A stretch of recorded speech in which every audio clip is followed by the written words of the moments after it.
Bismillahirrahmanirrahim. Assalamualaikum warahmatullahi wabarakatuh. Di sini eh, saya dan teman-teman saya dari kelompok 6 akan menjelaskan sedikit tentang biaya kualitas atau cost of quality. Next, Nak. Di sini kami beranggotakan ada 4 orang, ada Nurfila, ada Hana Putri Anjani, dan ada saya, Humairah Fatufailah, dan ada Satria Adiputra Kusuma. Kita akan membahas beberapa pembahasan tentang cost of quality, yaitu definisinya, tujuannya, manfaat, biaya kualitas, perbedaan biaya kualitas, pengukuran biaya kualitas, kelebihan dan kekurangan biaya kualitas, dimensi pemenuhan kualitas, pengukuran biaya kualitas, dan yang terakhir kita akan menuliskan sedikit kesimpulan. Definisi biaya kualitas. Nah, biaya kualitas ini merupakan kemungkinan manajemen melakukan perencanaan, pengendalian, dan pengambilan keputusan tentang kualitas produk. Biaya yang dikeluarkan oleh perusahaan karena adanya barang cacat. Dengan kata lain, biaya tersebut dikeluarkan untuk meningkatkan kualitas produk atau mencapai standar yang telah ditetapkan.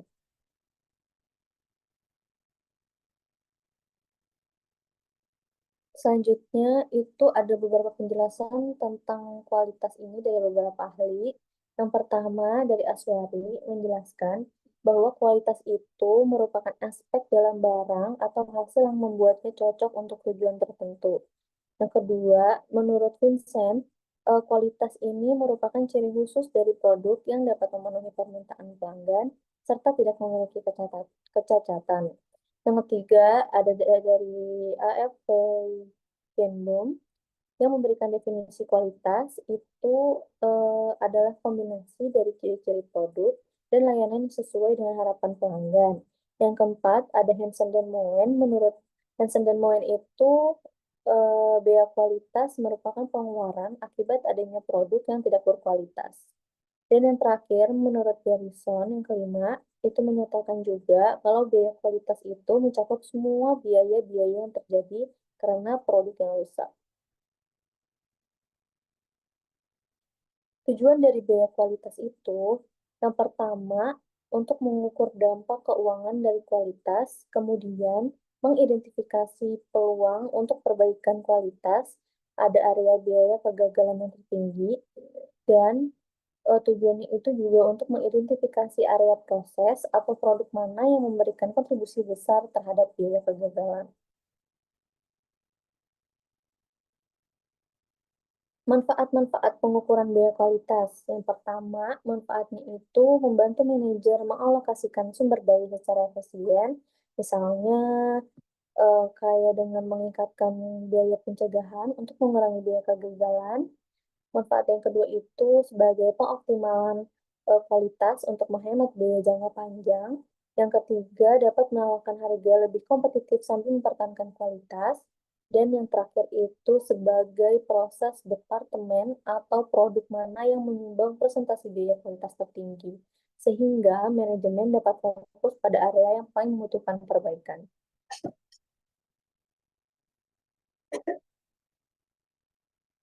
Perbedaan biaya kualitas, diantaranya secara tradisional dan biaya kualitas secara kontemporer dengan total quality management. Biaya kualitas secara kontemporer itu fokusnya pada pencegahan dan perbaikan berkelanjutan. Biaya kualitas dianggap sebagai investasi, tanggung jawab sebuah organisasi, meningkatkan efisiensi dan kepuasan pelanggan. Sementara itu, biaya kualitas secara tradisional itu fokusnya pada deteksi dan koreksi kecacatan. Biaya kualitas ini dianggap sebagai beban dan hanya menghitung biaya yang muncul akibat produk cacat, seperti biaya garansi dan pengembalian. Dan untuk meminimalkan sebuah kerugian. Selanjutnya akan dijelaskan oleh rekan saya, Hana Putri Anjani. Silakan, Hana. Baik, saya Hana Putri Anjani menjelaskan tentang pengukuran biaya kualitas. Pengukuran merupakan salah satu dari beberapa konsep akuntansi manajemen untuk memudahkan suatu pengukuran perlu adanya teori pengukuran. Pengukuran kualitas dapat dilakukan pada 3 tingkat, yaitu yang pertama ada pengukuran tingkat proses, Pengukuran dilakukan pada aktivitas atau tahapan proses produksi dan operasional yang berhubungan langsung dengan pencapaian kualitas. Untuk tujuannya mengetahui seberapa baik proses internal berjalan dalam mencegah cacat atau kesalahan sebelum produk dihasilkan. Yang kedua adalah pengukuran tingkat output, yang merupakan pengukuran dilakukan terhadap produk atau jasa yang dihasilkan untuk menilai apakah output memenuhi standar kualitas yang ditetapkan dan mendeteksi cacat atau ketidaksesuaian sebelum produk dikirim kepada pelanggan. Yang ketiga ada pengukuran tingkat hasil, merupakan pengukuran dilakukan terhadap dampak kualitas produk atau jasa setelah digunakan oleh pelanggan atau setelah proses selesai. Tujuannya untuk mengevaluasi kepuasan pelanggan, reputasi perusahaan, dan dampak jangka panjang dari kualitas produk.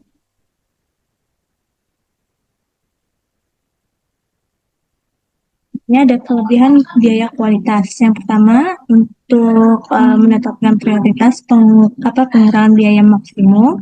Yang kedua, memberikan umpan balik jangka pendek secara cepat mengenai keberhasilan usaha-usaha peningkatan kualitas. Yang ketiga, kelebihannya ada biaya kualitas yang tersembunyi menjadi terlihat dan terukur. Yang terakhir, kelebihannya itu bisa digunakan sebagai indikator keberhasilan pada program kualitas. Di sini ada kekurangan pada biaya kualitas. Yang pertama, ada jumlah unit yang cacat dikirim kepada konsumen sebagai persentase dari total unit yang dikirimkan. Yang kedua ada selisih waktu tanggapan konsumen, selisih antara tanggal pengiriman yang dijadwalkan dengan tanggal yang diinginkan pada konsumen. Yang ketiga ada tanpa sistem akuntansi biaya yang baik, pengukuran cost of quality ini bisa tidak akurat atau tidak lengkap.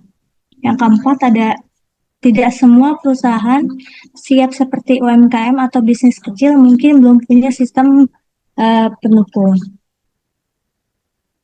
Di sini ada dimensi pemenuhan kualitas. Yang pertama ada performa. Itu merupakan seberapa baik produk menjalankan fungsi utamanya. Yang kedua, kita dilihat dari kualitas yang dipersepsikan. Itu merupakan kesan pelanggan terhadap kualitas produk seringkali dipengaruhi oleh merek atau reputasinya. Yang ketiga ada servis. Itu untuk kemudahan memelihara atau memperbaiki kualitas tersebut. Ini selanjutnya ada fitur yang merupakan karakteristik tambahan yang melengkapi fungsi dasar, dan pemenuhan kualitasnya juga ada durasi, seberapa lama produknya bisa digunakan sebelum produk itu rusak. Dan ada kesesuaian kualitas, tingkat kesesuaian produknya terhadap standar atau spesifikasinya. Selanjutnya dijelaskan oleh dan Baik, terima kasih sebelumnya kepada anak. Mana slide-nya? Nah, di sini di slide ini menjelaskan tentang laporan biaya kualitas. Sistem pelaporan biaya kualitas adalah penting apabila perusahaan peduli terhadap perbaikan dan pengendalian kualitas. Pelaporan informasi biaya kualitas juga dapat berupa laporan kinerja kualitas. Ada 4 jenis laporan kinerja kualitas. Standar interim adalah laporan berkala untuk pemantauan cepat, dan untuk tujuan utamanya adalah tindakan korektif jangka pendek, dan isi umumnya adalah produk cacat, kepatuhan, biaya mingguan, dan keluhan pelanggan. Kelebihannya adalah responsif, cocok untuk keputusan operasional, dan kekurangannya adalah tidak menunjukkan tren jangka panjang. Pengertian dari laporan tren satu periode adalah analisis mutu dalam satu siklus produksi, dan tujuannya adalah evaluasi program mutu tahunan, dan isi umumnya adalah grafik tren cacat, biaya antar minggu, audit mutu. Dan kelebihannya adalah gambaran menyeluruh dalam satu periode, dan kekurangannya antar periode. Dan yang ketiga adalah pengertian dari laporan tren periode ganda. adalah perbandingan tren antar beberapa periode. Dan tujuan utamanya adalah evaluasi strategi jangka menengah. Dan isu umumnya adalah perbandingan cacat, biaya tahunan, dan kepuasan pelanggan. Dan kelebihannya adalah menunjukkan arah perkembangan kualitas. Dan kekurangannya adalah butuh data historis yang konsisten jangka panjang adalah analisis mutu dalam rentang waktu multi tahun. Dan tujuan utamanya adalah perencanaan mutu strategis dan evaluasi sistem manajemen mutu. Dan isi umumnya adalah tren biaya tahunan, dampak pelatihan, korelasi kualitas, dan loyalitas. Kelebihannya adalah wawasan strategis, cocok untuk benchmarking. Dan kekurangannya adalah tidak cocok untuk keputusan harian dan butuh data lengkap. Lanjut. Slide selanjutnya adalah kategori unsur biaya kualitas.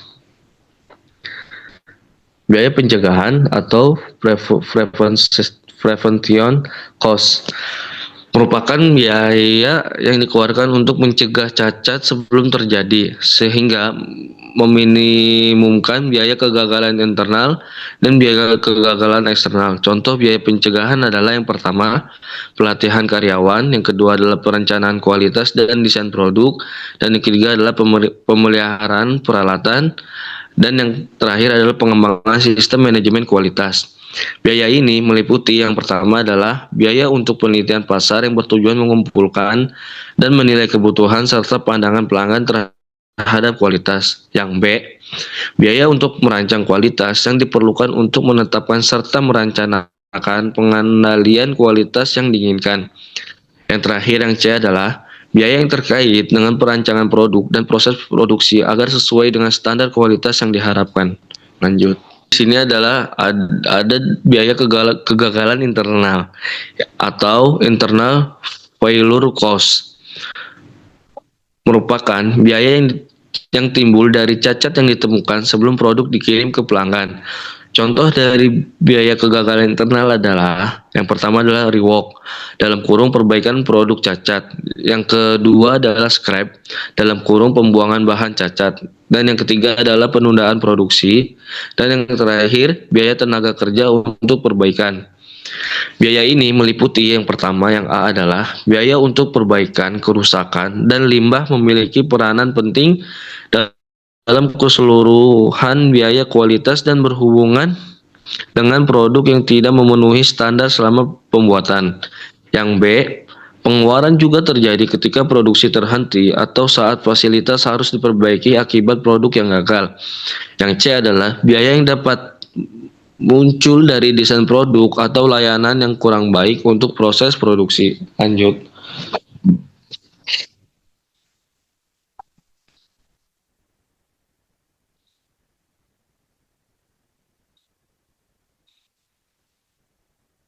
Dan slide selanjutnya adalah biaya kegagalan eksternal atau external failure cost. Biaya ini muncul karena kesalahan dan ketidaksesuaian produk setelah dikirim kepada pelanggan, dikenal sebagai biaya kegagalan eksternal. Contoh dari biaya kegagalan eksternal adalah yang pertama, jaminan, garansi, dan klaim. Yang kedua adalah penanganan keluhan. Yang ketiga adalah produk yang dikembalikan. Yang terakhir adalah kompensasi. Biaya ini meliputi yang A, biaya penanganan keluhan dan klaim pelanggan termasuk investigasi, pemecahan masalah, dan respon terhadap komplain. Yang B, biaya penggantian garansi mencakup evaluasi dan perbaikan atau penggantian barang yang tidak diterima karena masalah kualitas. Yang C, biaya perbaikan dan ongkos kirim produk yang dikembalikan termasuk klaim yang dibayarkan kepada pelanggan setelah biaya disetujui. Dan selanjutnya adalah biaya penilaian atau appraisal cost. Merupakan biaya ini berhubungan dengan penentuan kualitas yang baik. Contoh dari biaya penilaian mencakup yang pertama adalah pemeriksaan dan pengujian bahan. Dan yang kedua adalah barang dalam proses, barang akhir. Dan yang ketiga adalah audit kualitas, dan yang keempat perawatan peralatan uji, dan yang kelima penilaian persediaan. Biaya ini meliputi tiga. Yang pertama adalah biaya untuk menilai pembelian termasuk pemeriksaan dan pengujian bahan serta layanan yang dibeli untuk memastikan kualitasnya. Yang B, biaya operasional muncul dari kegiatan inspeksi, pengujian, atau audit yang menjamin produk atau layanan diterima di setiap tahap produksi sampai dikirim kepada pelanggan. Dan yang ketiga adalah biaya penilaian dari luar muncul saat instalasi dan pemeriksaan produk sebelum diterima oleh pelanggan, serta untuk pengujian lapangan produk atau layanan yang baru. Lanjut. Akan dijelaskan oleh teman saya yang bernama Satria. Terima kasih. Baik, terima kasih. Selanjutnya ada contoh perhitungan biaya kualitas. Contoh perhitungan biaya kualitas adalah dengan menjumlahkan 4 komponen utama, yaitu biaya pencegahan, biaya penilaian, biaya kegagalan internal, dan biaya kegagalan eksternal.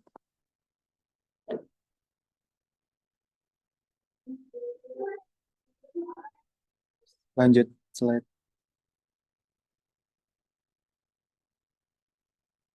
Di sini ada data perusahaan. Biaya pencegahan itu sebesar 50 juta, biaya penilaian 30 juta, biaya kegagalan internal 20 juta, dan biaya kegagalan eksternal 40 juta. Langkah-langkah perhitungannya yaitu satu, hitung total biaya kualitas atau COQ. Rumus dasarnya adalah COQ sama dengan biaya pencegahan, ditambah biaya penilaian, ditambah biaya kegagalan internal, ditambah biaya kegagalan eksternal.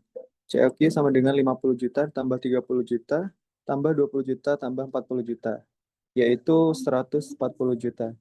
Yang kedua, hitung persentase biaya kualitas terhadap penjualan atau jika data penjualan tersedia.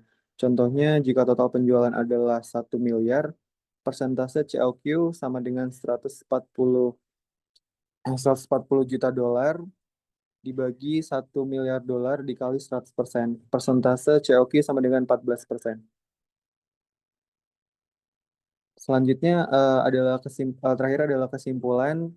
Jadi kesimpulannya adalah biaya kualitas bukan sekedar pengeluaran, tetapi investasi strategis untuk meningkatkan efisiensi, kepuasan pelanggan, dan daya saing perusahaan. Dengan pengendalian yang baik, perusahaan dapat menurunkan biaya kegagalan dan meningkatkan profitabilitas jangka panjang.